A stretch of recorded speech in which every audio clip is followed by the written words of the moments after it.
Question. Comment on fait pour être bien avec les gens avec qui on veut travailler lorsqu'en même temps, on doit leur imposer une certaine discipline dans le travail qu'on veut faire? La première chose à faire, c'est de vous entendre sur ce pourquoi vous êtes là. Ça veut dire, nous sommes dans cette entreprise, pourquoi? Pourquoi on a décidé de se mettre ensemble pour faire le projet dans lequel nous sommes en train de travailler chacun, toi dans tel poste, toi dans tel poste, toi dans tel poste. Ce n'est pas pour rien que quand vous entrez dans certaines entreprises, vous allez voir des valeurs qui sont affichées, des messages qui sont affichés. C'est pour vous rappeler à chacun pourquoi il est là. Qu'est-ce qu'il fait là? Dès qu'on a défini ce pourquoi on est là, nous tous, on va maintenant se dire qu'est-ce qu'on doit faire au quotidien, chacun en fonction du domaine dans lequel il se trouve, chacun en fonction de l'activité qu'il doit réaliser au quotidien pour atteindre l'objectif de ce pourquoi nous sommes là. On va définir. Toi, tu dois faire ça, toi, tu dois faire ça, toi, tu dois faire ça, toi, tu dois faire ça. Ou peut-être ça a déjà été défini avant. On va donc t'expliquer ce que tu dois faire. On va donc te dire, OK, ce que tu dois donc faire pour que nous puissions atteindre l'objectif pour lequel nous sommes là, ici, tous les jours, c'est ça, ça, ça et ça. Ce qu'on va faire, c'est qu'on va t'expliquer comment ça se fait. Pendant un temps, on va t'apprendre à le faire. Tu vas prendre la main et au quotidien, tu vas le faire et on va contrôler que tu le fais bien. Ça marche? Puis ça marche, d'accord, chaque jour tu le fais. Parce que tu sauras que tu le fais dans l'objectif commun que nous avons. Ce pourquoi nous sommes là. Dans cet objectif commun, tu as aussi un intérêt. Parce que tu as ton salaire qui découle de ce qu'on fait. Tu as ta famille que tu nourris grâce à ce que tu gagnes ici. Tu as ton profil de carrière qui se trace parce que si tu as certaines performances, tu atteins un certain autre niveau, ainsi de suite, ainsi de suite. Donc, si tu ne fais pas de manière disciplinée ce qu'on a défini de faire, ça veut dire que, non seulement tu amputes ton intérêt personnel, mais en amputant ton intérêt personnel, tu amputes aussi l'intérêt de tout le groupe. Donc, de manière légitime, on pourra t'enlever.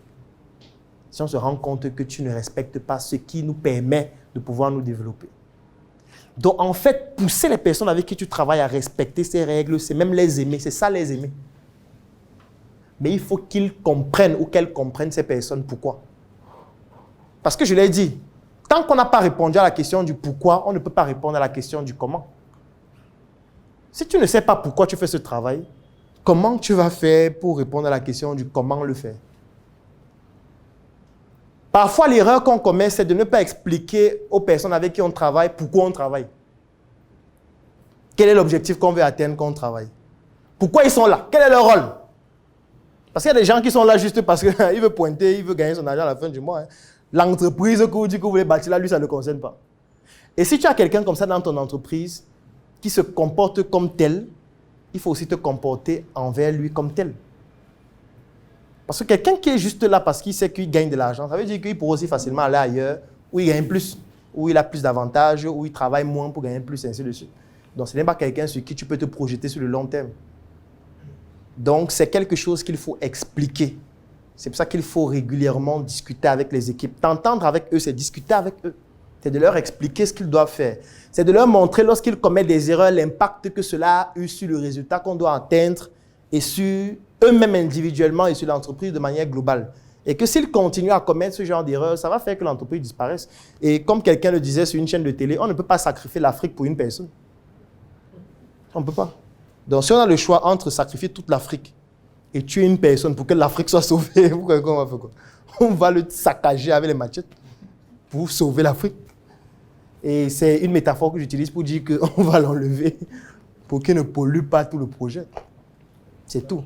Mais il ne faudrait pas que ce soit comme si c'est émotionnel. Donc il faut que les gens sachent avant pourquoi on travaille, comment on travaille, quels sont les indicateurs de performance. Tout ça entre dans ce qu'on appelle le manuel de procédure. Il faut qu'on explique aux gens ce qu'ils doivent faire. Il faut qu'on leur apprenne à faire. Il faut qu'on les suive. Il faut qu'on évalue ce qu'ils font. Il faut qu'on les remercie, qu'on les félicite lorsqu'ils font bien. Il faut qu'il y ait un profil de carrière de telle sorte que quand ils ont de bons résultats, ils progressent, ils passent à un niveau plus élevé pour se sentir encore un peu plus responsable et de pouvoir donc se sentir vraiment partie intégrante du projet et de comprendre qu'ils peuvent se projeter sur le très long terme avec le projet. Donc, si tu l'expliques de manière claire comme ça et qu'au quotidien, tu mènes les actions qu'il faut mener pour que chacun fasse son job comme il doit le faire, ça devrait marcher. Si ça ne marche pas, c'est mieux de se séparer directement. Il ne faut pas tergiverser longuement. Donc, on va passer aux questions. Donc, s'il y a quelqu'un qui a une question, oui. J'ai deux questions. D'accord. Je crois que la première va être très, très personnelle pour toi. Aucun souci. Écoute, tu sais, on te suit depuis très longtemps. On a eu l'occasion de lire un peu de ton histoire. J'ai personnellement lu Le jeune entrepreneur africain et un médecin atypique où tu parles vraiment de ta vie et dans laquelle tu prends plaisir à raconter, par exemple, que tu étais un enfant plutôt turbulent, têtu. Ouais. C'était les salles de jeu, c'était les fêtes, c'était les jeux avec les autres copains au quartier, en Comcana et autres. Et lorsque tu finis même ton diplôme de médecin en 2014, tu allais bringuer, tranquille quoi. Mais à quel moment s'est fait ce break qui a fait de toi un homme désormais plutôt discipliné? Parce que lorsque je regarde mes notes, on parle de contraintes, on parle de conviction, on parle de connaître son corps. Comment est-ce que je sais en moi que je ne suis pas un bringard? Et que je ne suis pas un gars qui aime l'indiscipline en fait? Comment je fais pour ne pas... Comment est-ce que je fais pour être sûr que ma nature, ce n'est pas l'indiscipline? Ça, c'est la première question. La seconde question rejoint vraiment celle de Nelson qui vient de poser concernant la discipline à imposer à son équipe. Moi, je vais la poser dans un autre angle. Comment est-ce qu'on arrive à joindre discipline et leadership? Comment est-ce qu'on arrive à faire le bon méli-mélo des deux? Je prends un exemple. Il y a des métiers dans lesquels la discipline semble être au-dessus du leadership et d'autres dans lesquels le leadership semble être au-dessus de la discipline. Mais même dans les métiers où la discipline semble être au-dessus, par exemple l'armée, on n'arrive pas toujours à imposer la discipline à tout le monde lorsqu'on n'arrive pas à avoir un bon leadership. Le Burkina, la Guinée et tous les autres pays d'Afrique de l'Ouest où il y a des coups d'État actuellement le témoignent largement à suffisance. Donc comment est-ce qu'on arrive à faire le bon équilibre entre la discipline et le leadership au sein de son équipe? Moi, ce que je dirais sur mon parcours personnel, c'est le fait qu'au départ, c'était purement de la naïveté.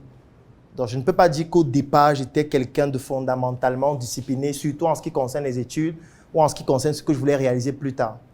Maintenant, la nuance que je vais apporter avant d'y répondre, c'est le fait que en fait, l'indiscipline, j'ai envie de dire que c'est un concept qui n'est pas réel. Parce que les mathématiques m'empêchent de dire que ça n'existe pas. Parce qu'on ne peut pas démontrer que quelque chose n'existe pas. En fait, pourquoi je le dis? Celui qui va en boîte chaque nuit, ça peut être ça sa discipline. Tu vois, ça peut être ça sa source de bonheur. Ça peut être ça son moyen d'évacuer ses frustrations qu'il a eues dans son enfance, et ainsi de suite. Peut-être toi, par rapport à ton objectif, par rapport à ton projet, ce serait de l'indiscipline de sortir chaque soir, d'aller en boîte de nuit, de passer de fille en fille, ainsi de suite. Lui, c'est sa discipline pour rester vivant. Oui, attention. Il ne faut pas négliger le fait qu'il y a des personnes qui ont eu avec le temps des dysfonctionnements psychologiques liés à énormément de frustration, qui les ont poussés à avoir une discipline de vie qui pourrait être considérée comme de l'indiscipline pour certains, alors que pour eux, c'est le moyen ultime de rester stable. Parce que s'ils ne le font pas, c'est un peu comme quelqu'un qui est alcoolique. Tu ne peux pas lui demander du jour au lendemain de stopper l'alcool parce que boire de l'alcool, c'est quelque chose qui n'est pas bien. Fumer, c'est dangereux pour la santé, le cancer du poumon, ainsi de suite. Peut-être il a commencé à boire après qu'il s'est séparé avec sa femme qui a pris sa maison, qui était avec un autre homme, comme l'histoire que j'ai racontée tout à l'heure. Et il s'est dit, peut-être le moyen d'oublier ça, c'est de boire. Peut-être en buvant, je vais oublier ça. Après, lorsqu'il boit, il commence à devenir addictif de l'alcool. Et puis, il commence à boire tout le temps. Toi, tu vas te dire, mais comment quelqu'un qui a un projet et tout, là, il boit tout le temps, il sort en boîte de nuit tout le temps. Pour lui, c'est le moyen qu'il a trouvé. On peut questionner le moyen. Ça peut ne pas forcément être le moyen le plus optimal. Mais pour lui, c'est le moyen qu'il a trouvé pour pouvoir s'en sortir par rapport à ses frustrations. Et il est discipliné en le faisant. Maintenant, pour revenir à ta question, moi, ce qui se passe avec moi, c'est beaucoup plus lié à des frustrations. C'est les frustrations qui me poussent à me dire, je ne veux plus vivre ça. Et comme je ne veux plus vivre ça, il faut que je me fixe des objectifs à atteindre et qu'au quotidien, je me batte pour les atteindre, pour ne plus vivre ça. Quand je parle de frustration, il y a des frustrations qui sont émotionnelles, il y a des frustrations qui sont familiales, il y a des frustrations qui sont liées au fait que tu te rends compte que tu as fait des études, mais en fait, dans la société, tu ne vaux rien. Vas-y. Légèrement, s'il te plaît. Oui. Comment est-ce qu'un enfant qu'on veut envoyer aux États-Unis peut se sentir frustré? Un enfant qu'on fait comment? Un enfant dont les parents veulent envoyer, que les parents veulent envoyer aux États-Unis. Toi, on voulait t'envoyer aux États-Unis, mon cher. Non, peut-être tu n'as pas bien compris. Tu voulais te sentir frustré au Cameroun. Tu n'as pas bien compris l'histoire. On a refait. La mission est simple. Voici une arme capable de changer le mindset du continent africain. Détruire l'obésité de l'inconsistance intellectuelle dans laquelle se cache le coffret VIP. Il possède une arme contenant 200 heures de formation et 8 ans d'expérience entrepreneuriale. Recevez le pouvoir de devenir une meilleure version de vous-même. Armez-vous de cette clé pour une réussite entrepreneuriale.